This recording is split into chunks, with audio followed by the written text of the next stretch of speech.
Basically what you have is the water wheel, and there's a guy inside of the water wheel, and the guy is walking on the wheel and he's walking on these planks. I'll just draw a stick figure here for the guy, and he's walking on this water wheel, moving the wheel, and as he walks, and this is in a stream, and as he walks, he lifts water up in buckets to the top, and he's lifting this water and basically carrying the water up. Now this machine is something that was actually invented, and these buckets are out here, and by him walking, it pulls the water up out of this well.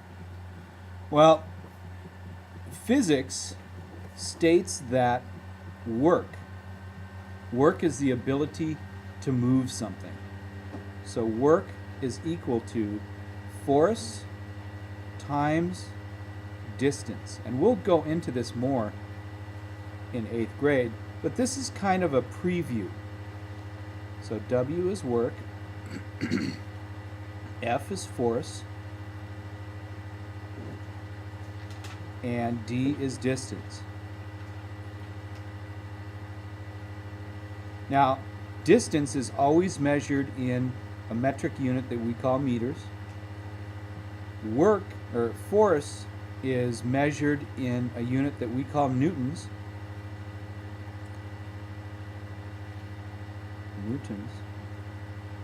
And yes, it's named after Isaac Newton. And work is measured in units that are called Newton meters. Newton meters. And it's a special unit that represents how much force is used over a certain distance.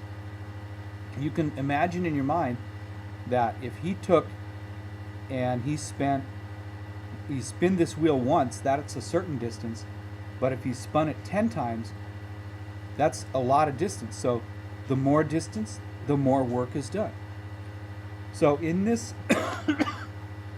in this particular example, the man exerts a force, and we're going to call this force from the man, of 735 newtons. And he exerts that force over a distance, so this is the distance that the man goes. He exerts it over a distance of 0.05 meters. And in question 1, or actually in question 2, it asks you, how much downward force does the man generate with each step he takes? So each step is 0.05 meters, and that exerts this amount of force. And so in order to find out how much work the man does,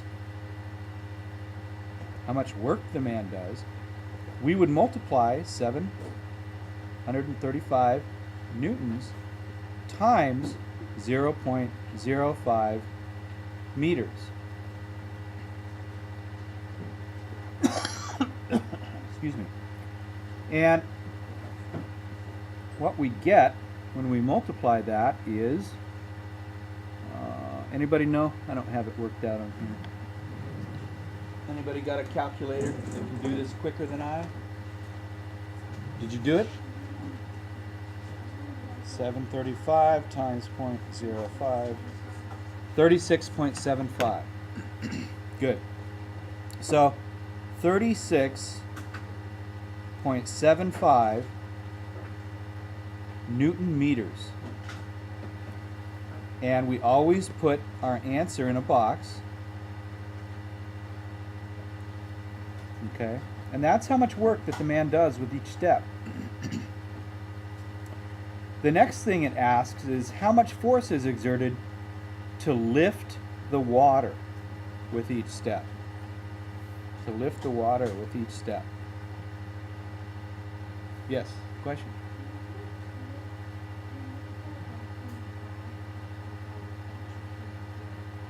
Oh. Did it say 0.5? Gravity force 0.5 meters. I got a decimal point off there. So thank you for correcting that. So that's not 0.5, it's 0, it's not 0.05, it's 0.5. So 735, what's half of that? 350.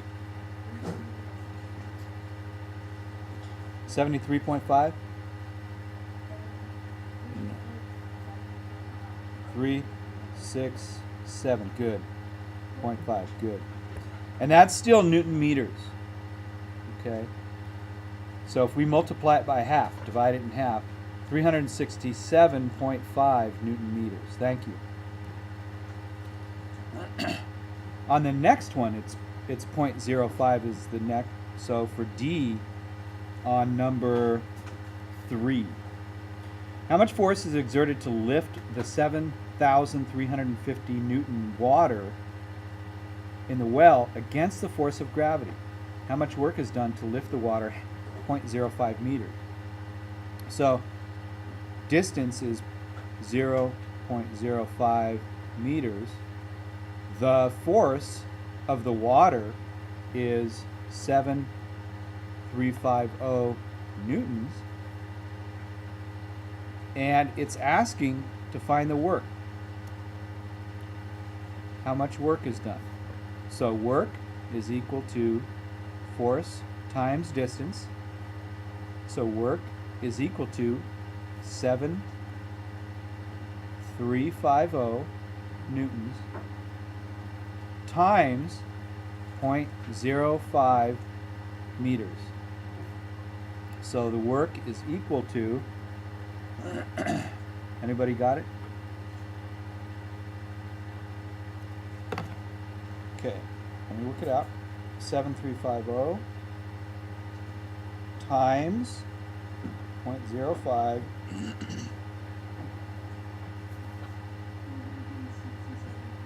Does that number look familiar? Yeah. So the amount of work that's done to lift the water is the same as the amount of work that's done for the man to push down.